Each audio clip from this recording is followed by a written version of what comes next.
গল্পকথনে আপনাদের আমন্ত্রণ। পড়ছি জহির রায়হানের 1000 বছর ধরে। আজ থাকছে প্রথম পর্ব। মস্ত বড় অজগরের মতো সড়কটা এঁকে বেঁকে চলে গেছে বিস্তীর্ণ ধান ক্ষেতের মাঝখান দিয়ে। মোগলাই সড়ক।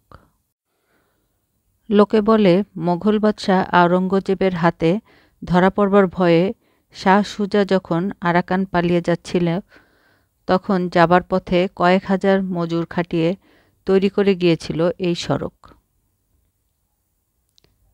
দুপাশে তার অসংখ্য বটগাছ, অসংখ্য শাখা প্রশাখা বিস্তার করে সগর্বে দাঁড়িয়ে রয়েছে সেই দীর্ঘকাল ধরে। ওরা এই সড়কের চিরন্তন প্রহরী। কুমিল্লা থেকে চট্টগ্রাম, চট্টগ্রাম থেকে কুমিল্লা। মাঝে মাঝে ধান ক্ষেত সরে গেছে দূরে, দুধারে শুধু অফুরন্ত জলাভূমি, অথই পানি। শ্যাওলা আর বাদাবন, ফাঁকে ফাঁকে মাথা দুলিয়ে নাচে অগণতি শাপলা ফুল। ভোর হতেই আশেপাশে গায়ের ছেলে বুড়োরা ছুটে আসে এখানে। এক বুক পানিতে নেমে শাপলা তোলে ওরা। হই হুল্লোড় আর মারামারি করে কুৎসিত গাল দেয় একে অন্যকে। বাজারে দর আছে শাপলার, 1 আটি 4 পয়সা করে। কিন্তু এমনও অনেকে এখানে শাপলা তুলতে আসে বাজারে বিক্রি করে পয়সা রোজগার করা যাদের ইচ্ছে নয়। মন্টু আর টুনি ওদেরই দলে। ওরা আসে ধলপহরের আগে, যখন পূব আকাশে শুকতারা ওঠে।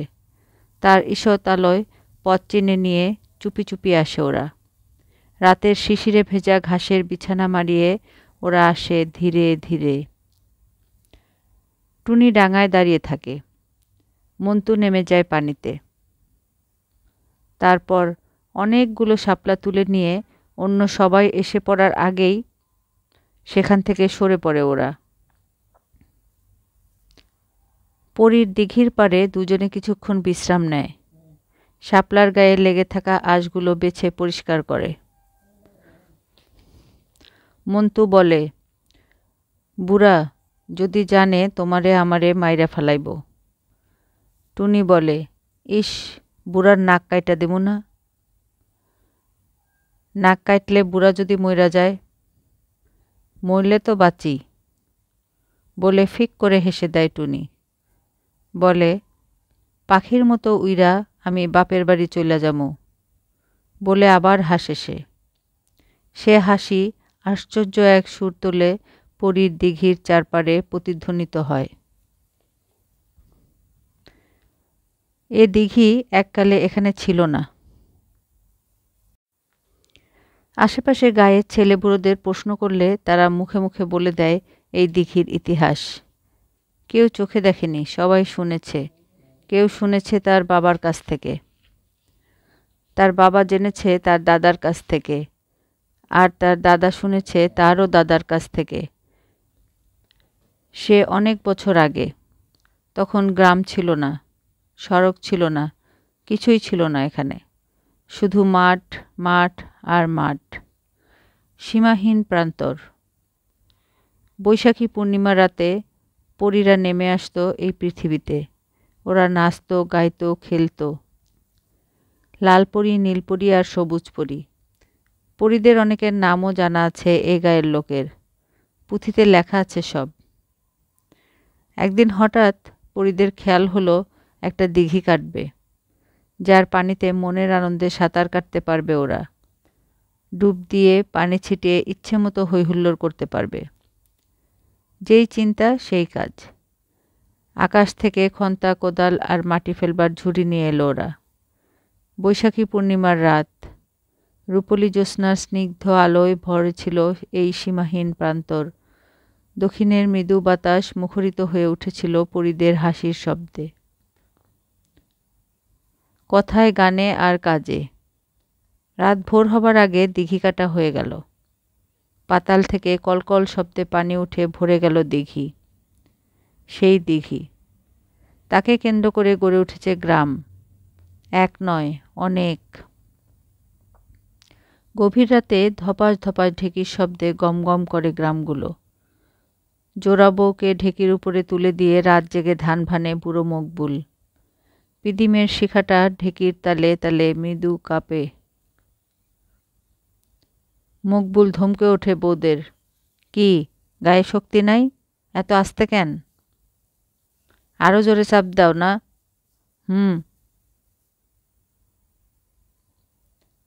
এমনভাবে গর্জে ওঠে মকবুল যেন খেতে লাঙল ঠেলতে গিয়ে রোগা লিকলিকে গরু জোড়াকে ধমকাচ্ছে সে। হুট হুট। আরো জোরে, আরো জোরে। ধমক খেয়ে ঢেকিতে আরো জোরে চাপ দেয় ওরা। টুনি আর আমেনা। পাশের বাড়ি থেকে আম্মিয়ার গান শোনা যায়। স্বপ্নে আইলো রাজার কুমার, স্বপ্নে গেল চৈলারে, দুধের মতো সুন্দর কুমার, কিছু না গেল বইলারে। ঢেকিতে চড়েই গান গাওয়ার শখ চাপে আম্বিয়ার। 17-18 বয়স হবে, কিন্তু এখনো বিয়ে হয়নি ওর। আটসার দেহের খাজে খাজে দুরন্ত যৌবন, আটহাতি শাড়ির বাঁধন ভেঙে ফেটে পড়তে চায়। চেহারায় মাধুর্য আছে, চোখ জোড়া বড় বেশি তীক্ষ্ণ। ঢেকিতে চড়লে ঢেকিতে আর সুখ দেয় না ও। এত দ্রুত তালে ধান ভানতে থাকে, মনে হয় ঢেকিটাই বুঝি ফেটে চৌচির হয়ে যাবে। ধান ভানা শেষ হলে গায়ে দরদর ঘাম নামে ওর। একটা চাটাইয়ের উপর লম্বা হয়ে শুয়ে জোরে শ্বাস নেয় আম্বিয়া। ঢেকির পাশে বসে সেই মুহূর্তে বারবার আম্বিয়ার কথা মনে পড়ছিল বুড়ো মকবুলের। দাঁত মুখ খিচে বউদের আবার ধমক মারল ও। শুনছনি আম্বিয়া কেমন ধপাস ধপাস করিয়া ধান বানতেছে, আর তোরা? কিচ্ছু না, কিচ্ছু না বলে বার কয়েক মাটিতে থুতু ফেলল মকবুল। বাহাতে কপালের ঘামগুলো মুছে নিল সে। দাওয়ার ওপাশে পিদিম হাতে দাঁড়িয়ে দাঁড়িয়ে সব দেখছিল ফকিরের মা। সেখান থেকে বলল, আহা মকবুল, বউগুলারে বুঝি এই রাতের বেলায় আর শান্তি দিবি না তুই? সারাদিন তো খাটাইছস, অহন এই দুপুর রাইতেও? বলে টুনি আর আমেনার জন্য আফসোস করতে করতে নিজের ঘরে চলে গেল ও। এ বাড়িতে মোট 8 ঘর লোকের বাস। সামনে নুয়ে পড়া ছোট ছোট ঘরগুলো একটার সঙ্গে আরেকটা লাগানো। বাঁশের তৈরি বেড়ার ভাঙা অংশগুলো তালপাতা দিয়ে মোড়ানো। চালার স্থানে স্থানে খড়কুটো উঠে ফুটো হয়ে গেছে। দিনের সূর্য আর রাতের চাঁদ এসে একবার করে সেই ফুটো দিয়ে উঁকি মেরে যায় ঘরের ভেতরে। আম, কাঁঠাল, পাটিপাতা আর বেতাক বনে ঘেরা বাড়ির চারপাশ। মাঝে মাঝে ছোট বড় অনেকগুলো সুপারি আর নারিকেল গাছ লাগানো হয়েছে অনেক আগে। 2-একটা খেজুর গাছও ছড়িয়ে রয়েছে এখানে সেখানে। ছোট পুকুর, পুকুরে শিঙি, কই আর মাগুর মাছের কমতি নেই। দিনরাত শব্দ করে ঘাই দেয় ওরা। পানিটাকে সারাক্ষণ ঘোলাটে করে রাখে। সামনে মাঝারি উঠোন। শীত কিংবা গ্রীষ্মে শুকিয়ে একরাশ ধুলো জমে। বর্ষায় 1 হাঁটু কাদা। কাদার উপর ছোট ছোট ব্যাঙ এসে লাফিয়ে বেড়ায়। হাঁস কি মোরগে দেখলেই তাড়া করে ওদের, ধরে ধরে মারে। পূবের সারে উত্তরের ঘরটা মকবুলের। বাড়ির অন্য সবার চেয়ে ওর অবস্থাটা কিছু ভালো। মকবুল 3 বিয়ে করেছে, 3 বউই বেঁচে আছে ওর। বড় বউ আমেনা কালো, মোটা আর বেটে। বয়স প্রায় 30-এর কোঠায় পৌঁছেছে এবার। ঘন ঘন কথা বলে।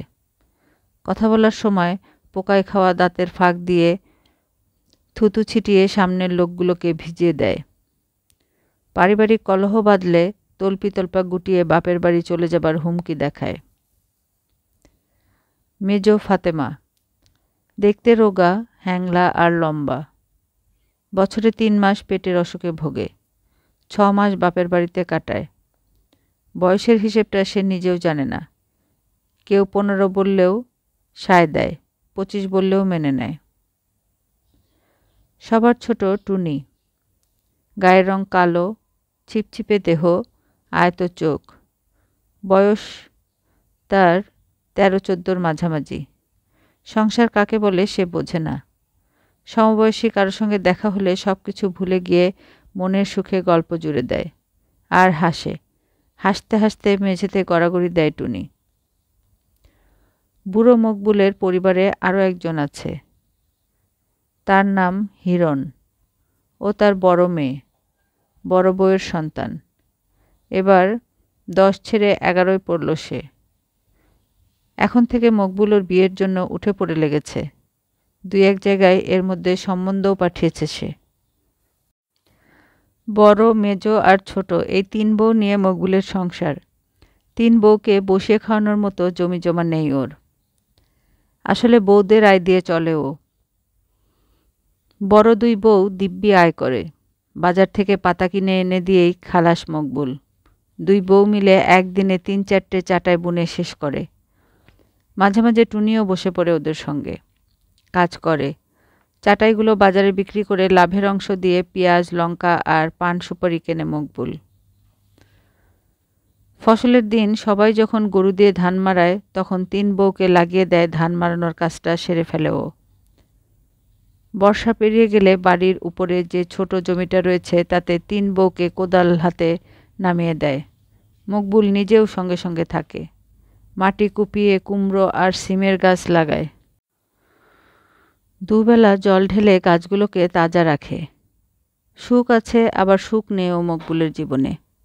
3 বউ যখন ঝগড়া বাঁধিয়ে চুল ছেঁড়ার লড়াই শুরু করে তখন বড় বিষাদ লাগে ওর। হাতের কাছে যা পায় তাই দিয়ে 3 জনকে সমানে মারে সে। কাউকে ছাড়াছাড়ি নেই। মকবুলের পাশের ঘরটা ফকিরের মার, তার পাশেরটা আবুলের, তার পাশে 3টে ঘর।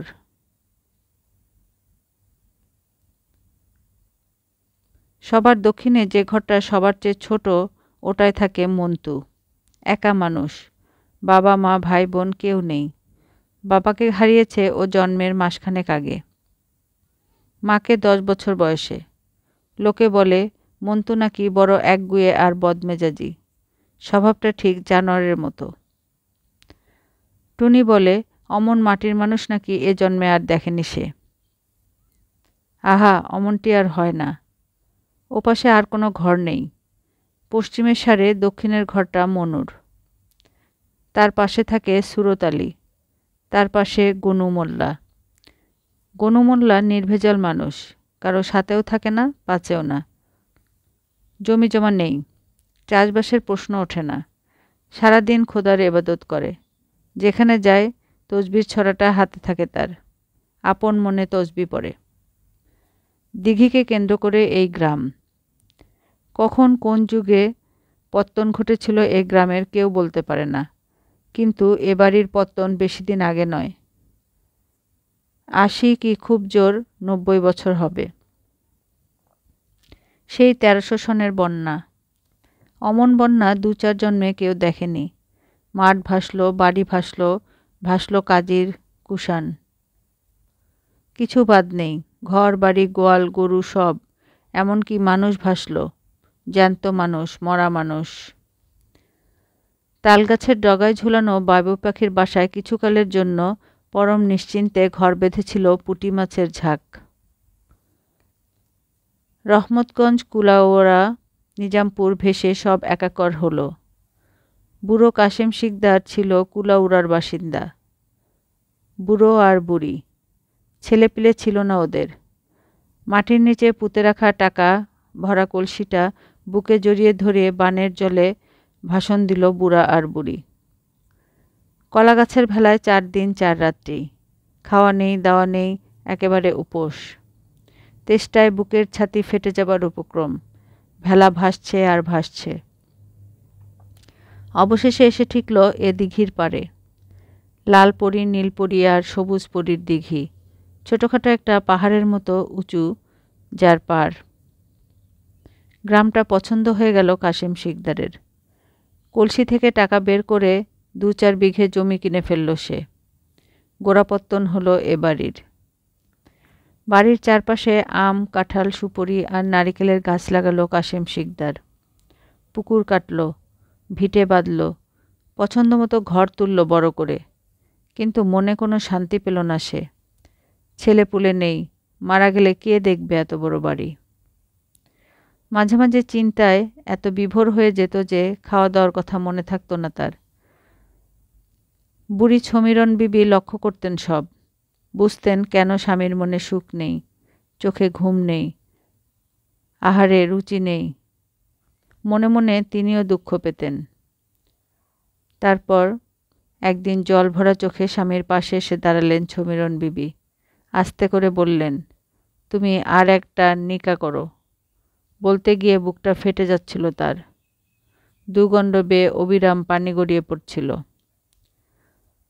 তবু স্বামীকে নিজ হাতে সাজিয়ে দিলেন সমীরণ বিবি। হাতে মেহেদি দিলেন, মাথায় পাগড়ি পরালেন। ঘরটা লেপে মুছে নিয়ে নিজ হাতে বিছানা পাতলেন স্বামী আর তার নতুন বিয়ে করা বউয়ের জন্য।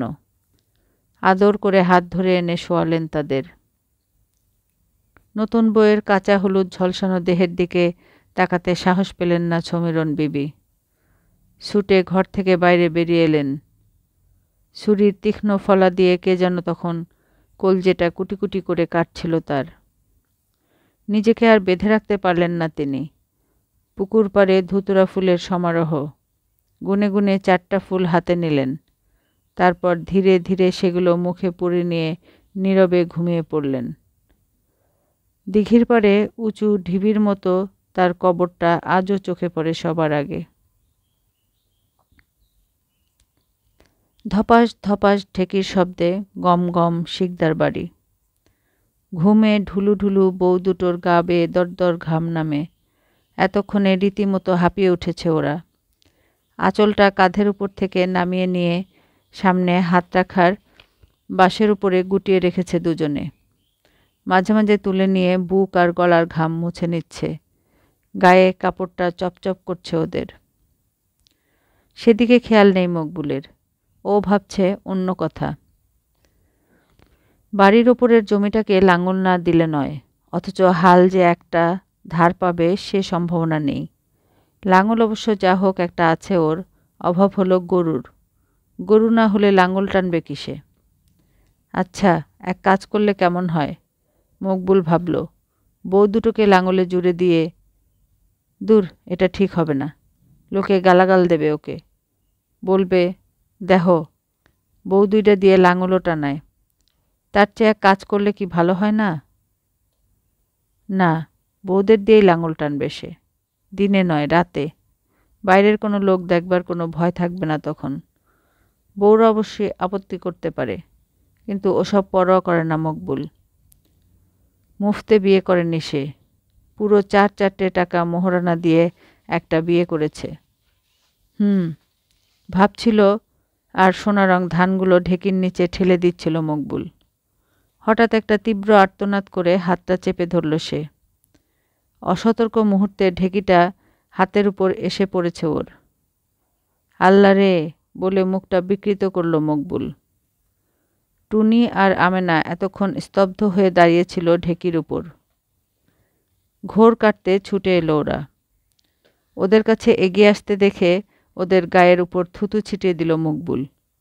দূর হ, দূর হ আমার কাছ থেকে, বলতে গিয়ে অসহ্য যন্ত্রণায় দাঁতে দাঁত চাপল মকবুল। আমেনা বলল, দেখো কারবার, নিজের দোষে নিজে দুঃখ পাইল আর অহন আমাগরে গালি দেয়। আমরা কি করছি? তোরা আমার সঙ্গে শত্রুতামি করস। বলতে গিয়ে কেঁদে ফেলল মকবুল। তোরা 2 সতীনে ইচ্ছা কইরা আমার হাতে ঢেকি ফেলাইছস। তোরা আমার দুশ্মন। হ্যাঁ, দুশ্মনই তো, দুশ্মন ছাড়া আর কি? কাপড়ের আঁচল দিয়ে মুখের ঘাম মুছল আমেনা। টুনি এগিয়ে গেল ওর ফুলো হাতে ভিজা ন্যাকড়া বেঁধে দেওয়ার জন্য। লাফিয়ে 3 হাত পিছিয়ে গেল মকবুল। দরকার নাই, দরকার নাই, অত সোহাগের দরকার নাই, বলে একখানা সরু কাঠের টুকরা নিয়ে ওর দিকে ছুঁড়ে মারল মকবুল। বিষ উঠছে নাহি বুড়ার? এমন করতেছে কেন? চাপা রোষে গজগজ করতে করতে ঘর ছেড়ে বাইরে বেরিয়ে এলো টুনি। খোলা বাতাসের নিচে এসে দাঁড়াতে ঠান্ডা বাতাসে দেহটা জুড়িয়ে গেল ওর। হঠাৎ মনটা খুশিতে ভরে উঠল। উঠোন থেকে মন্তুর ঘরের দিকে তাকালো ও। একটা পিদিম জ্বলছে সেখানে। একবার চারপাশে দেখে নিয়ে মন্তুর ঘরের দিকে এগিয়ে গেল টুনি। মাচাঙের উপর থেকে কাঁথা বালিশটা নামিয়ে নিয়ে শোয়ার আয়োজন করছিল মন্তু। টুনি দোরগোড়া থেকে বলে, বাহ বারে। মন্তু মুখ তুলে তাকায় ওর দিকে, বলে, কেন, কি হয়েছে? টুনি ফিসফিসিয়ে বলে, আজ যাইবা না? মন্তু অবাক হয়, কই যামু? টুনি মুখ কালো করে চুপ করে থাকে কিছুক্ষণ, তারপর বলে, কেন, ভুলা গেছো? মন্তুর হঠাৎ মনে পড়ে যায়। দেয়ালে ঝোলানো মাছ ধরার জালটার দিকে তাকিয়ে আস্তে করে বলে, মাছ ধরতে যাইবা না? সপ্রশ্ন দৃষ্টিতে ওর দিকে তাকিয়ে থাকে টুনি। মন্তু হেসে বলে, জামু জামু। কিন্তু পরক্ষণে চিন্তিত হয়ে পড়ে সে। বুড়া যদি টের পায় তাইলে কিন্তু জানে মাইরা ফেলাইব। হঠাৎ ফিক করে হেসে দেয় টুনি। মারেরে ডরাও নাকি?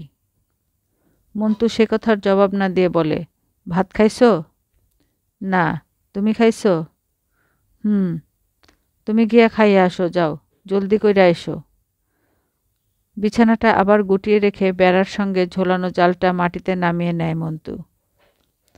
ও ঘর থেকে আমেনার ডাক শোনা যায়, টুনি বিবি কই গেলা, খাইতে আহো।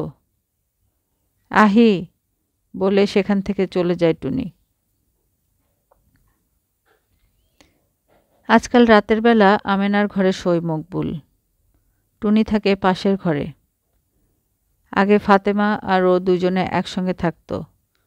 মাসখানেক হলো ফাতেমা বাপের বাড়ি গেছে। এখন টুনি একা। রাতের বেলা ইচ্ছামতো যেখানে খুশি ঘুরে বেড়ালেও ধরবার উপায় নেই। রাত জেগে মাছ ধরাটা ইদানিং একটা নেশা হয়ে গেছে ওদের। ঘুটঘুটে অন্ধকার রাতে গ্রামের এ পুকুর থেকে অন্য পুকুরে জাল মেরে বেড়ায় ওরা। হাতে একটা টুকরি নিয়ে সঙ্গে সঙ্গে থাকে টুনি। জালে ওঠা মাছগুলো ওর মধ্যে ভরে রাখে। পরপুকুরে মাছ ধরতে গিয়ে সমস্ত সময় সজাগ থাকতে হয় ওদের। চারপাশে দৃষ্টি রাখতে হয়। একদিন প্রায় ধরা পড়ে গিয়েছিল দুজনে। জমির মুন্সির বড় পুকুরে মাছ ধরতে গিয়েছিল সেদিন। আকাশে চাঁদ ছিল, কিন্তু চাঁদনি ছিল না। কালো মেঘে ছেয়েছিল পুরো আকাশটা। এক হাঁটু পানিতে নেমে জালটাকে অতি সন্তর্পণে ছুঁড়ে দিয়েছিল সে। পুকুরের মাঝখানটিতে শব্দ হয়নি মোটেও, কিন্তু পুকুরের পাড় থেকে জোর গলায় আওয়াজ শোনা গেল, কে কে জাল মারে পুকুরে? এক হাঁটু পানি থেকে নীরবে এক গলা পানিতে নেমে গেল মন্তু। টুনি ততক্ষণে একটা ঝোপের আড়ালে লুকিয়ে পড়েছে। জমির মুন্সির হাতের টর্চটা বিদ্যুৎ বেগে ছুটে গেল পুকুরের এপার থেকে ওপারে। মনে মনে বারবার খোদাকে ডাকছিল মন্তু, খোদা তুমিই সব। একটু পরে পাড়ের উপর থেকে টুনির চাপা গলার আওয়াজ পাওয়া গেল, এই উঠা আহো, মুন্সি চইলা গেছে, বলে খিলখিল শব্দে হেসে ওঠে সে। ওর হাসির শব্দে রাগে সমস্ত দেহটা জ্বালা করে উঠেছে মন্তুর। এমন সময় মানুষ হাসতে পারে? তারপর থেকে আরও সাবধান হয়ে গেছে মন্তু। গনুমোল্লার কাছে থেকে 3 আনা পয়সা খরচ করে একটা জোরদার তাবিজ নিয়েছে সে। রাতে বিরাতে গায়ের পুকুরে মাছ ধরে বেড়ানো, বিপদ আপদ কখন কি ঘটে কিছু তো বলা যায় না। আগে থেকে সাবধান হয়ে যাওয়া ভালো। সগন শেখের পুকুর পাড়ে এসে বাজুর ওপরে বাঁধা তাবিজটাকে আজ একেবারে ভালো করে দেখে নিল মন্তু। তারপরে বুনলতার ঝোপটাকে 2 হাতে সরিয়ে ধীরে ধীরে নিচে নেমে গেল সে। টুনি পিছন থেকে বলল, বারে, অত জোরে হাঁটলে আমি চলি কি কইরা? মন্তু জালটাকে গুছিয়ে নিতে নিতে বলল, আস্তে আহো, তারা কি এর? টুনি বলে, বারে, আমার বুঝি ভয় ডর নাই কিছু? যদি সাপে কামড়ায়? সাপের কথা বলতে না বলতেই হঠাৎ একটা আধি সাপ ফোঁস করে উঠে সরে যায় সামনে থেকে। আতকে উঠে 2 হাত পিছনে আসে মন্তু। ভয় কেটে গেলে থু থু করে বুকের মধ্যে একরাশ থুতু ছিটিয়ে দেয় সে। পেছনে টুনির দিকে তাকিয়ে বলে, বুকে থুক দাও, তাইলে কিচ্ছু হইব না। কোনো রকম বিতর্কে না এসে নীরবে ওর কথা মেনে নেয় টুনি। কপালটা আজ মন্দ ওদের। অনেক পুকুর ঘুরেও কিছু চিংড়ি গুঁড়া ছাড়া আর কিছুই জুটল না।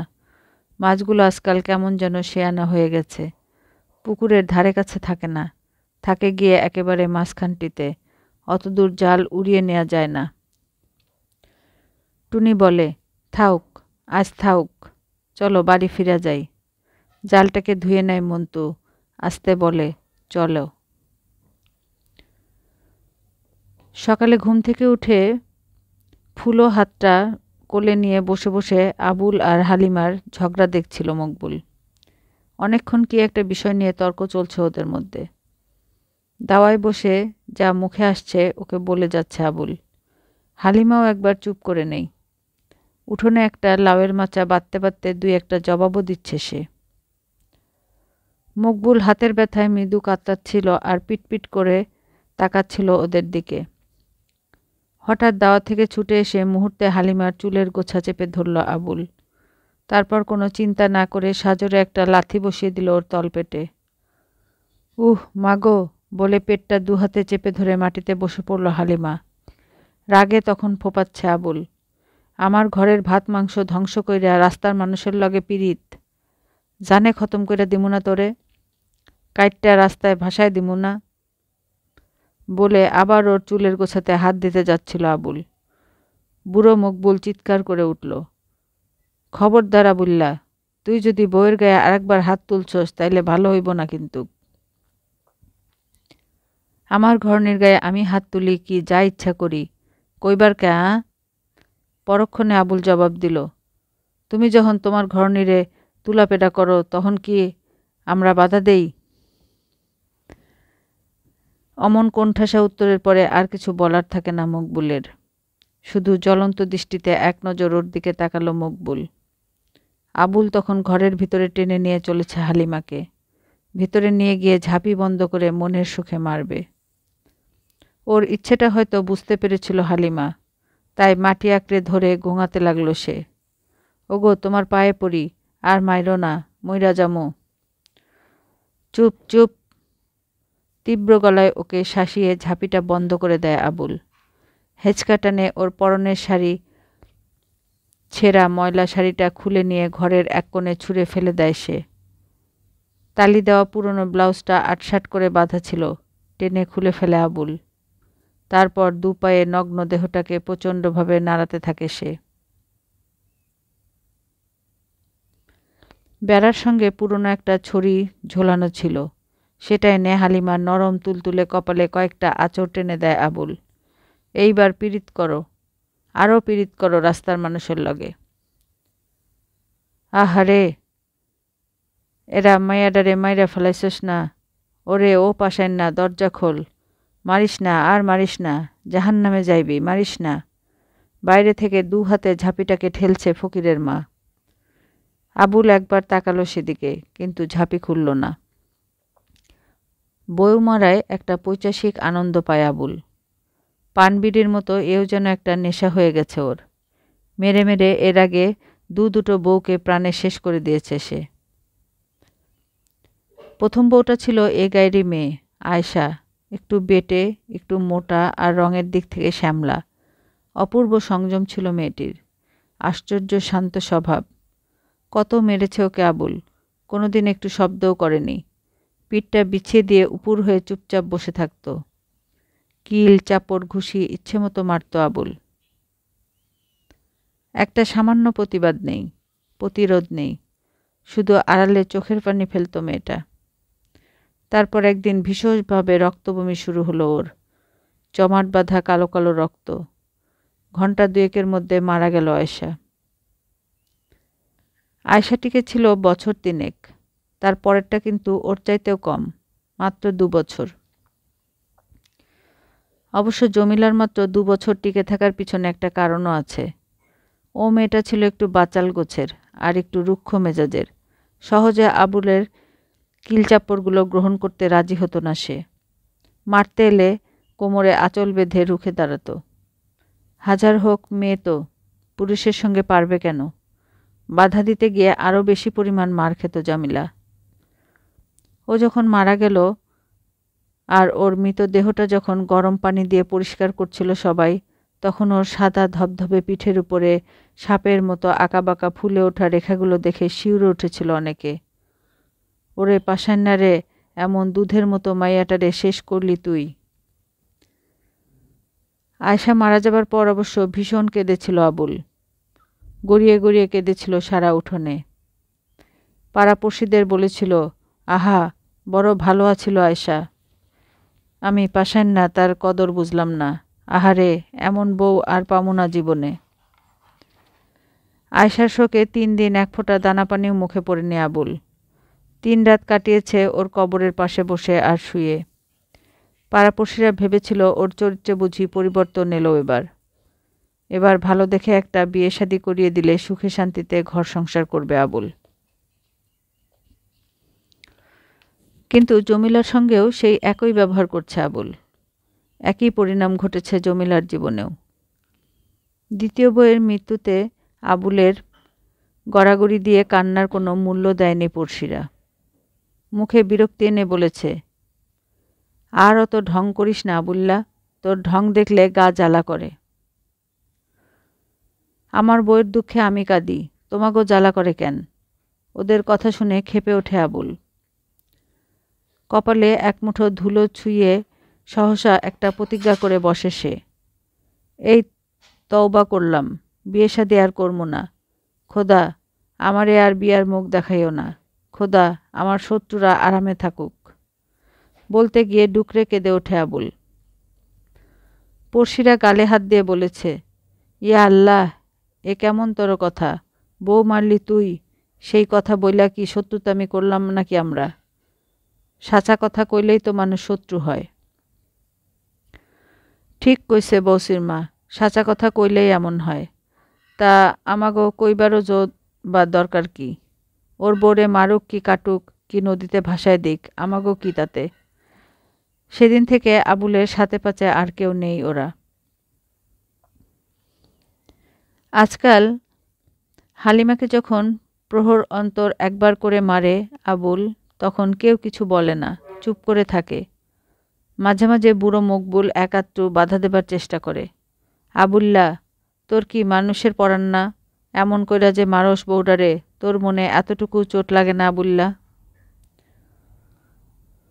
বউদের অবশ্য মকবুলও মারে, তাই বলে আবুলের মতো অত নির্দয় হওয়াটা মোটেও পছন্দ করে না সে। মারবি তো মার, একটুখানি সইয়া মার।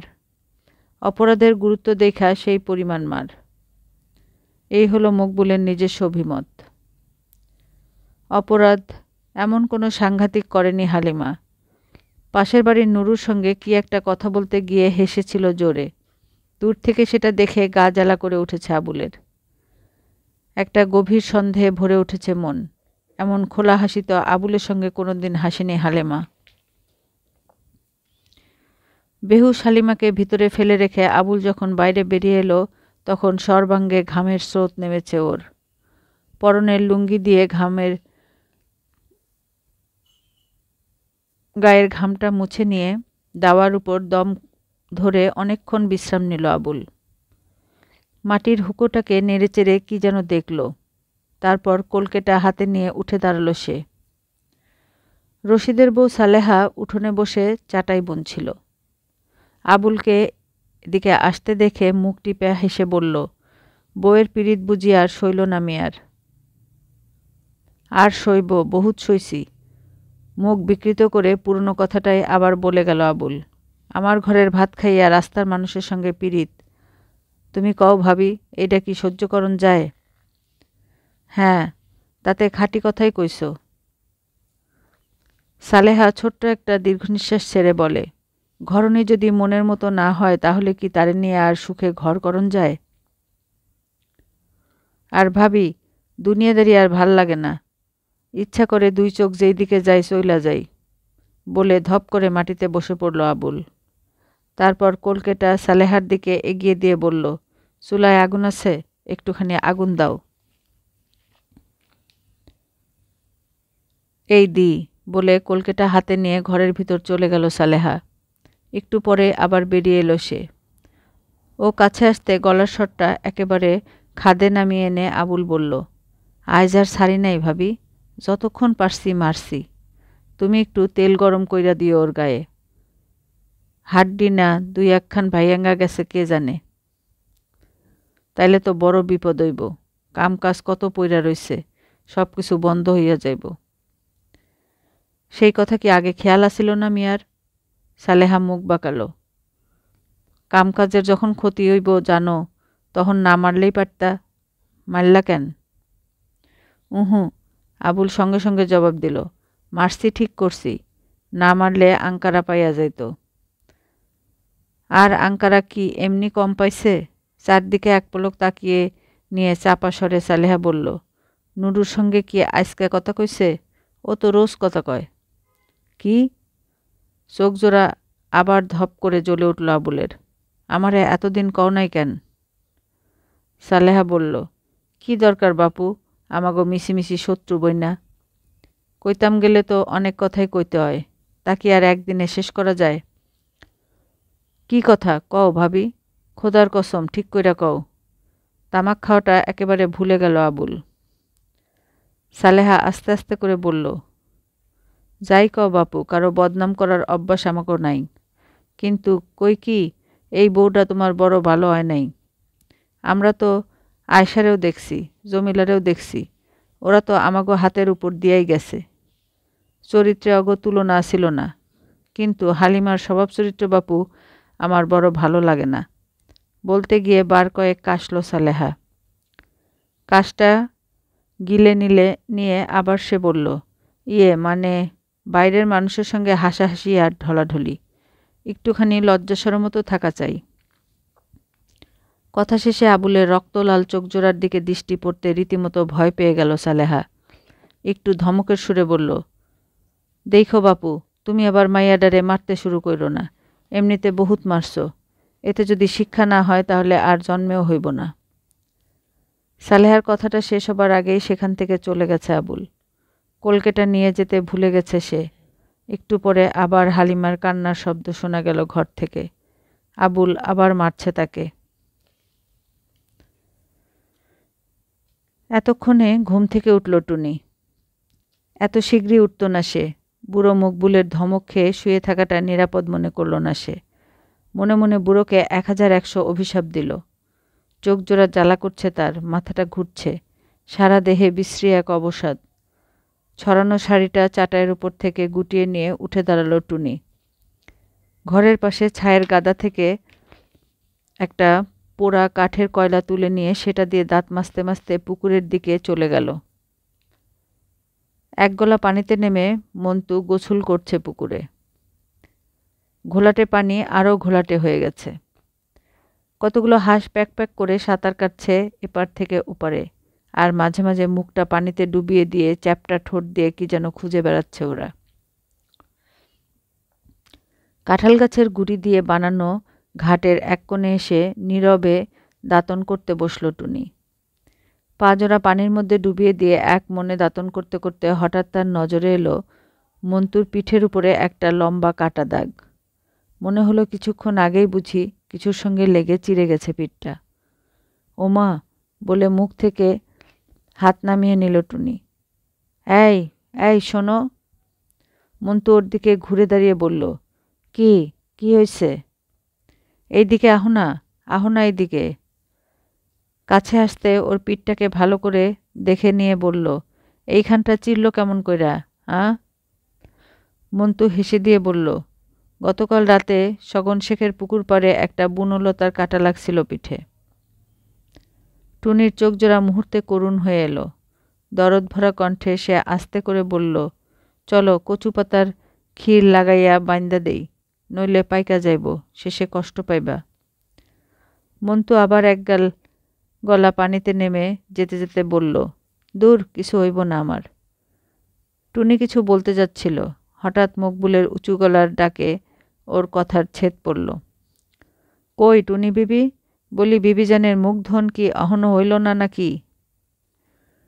রান্নাঘর থেকে চিৎকার করছে বুড়ো মকবুল। কাল রাতে সে ধানগুলো ভানা হয়নি, সেগুলো ভানতে হবে এখন। হাত ভেঙে ফুলে গেলেও সহজে বসে থাকার পাত্র নয় মকবুল। তাড়াতাড়ি হাত মুখ ধুয়ে নিয়ে বুড়োর মৃত্যু কামনা করতে করতে ঘাট থেকে উঠে গেল টুনি।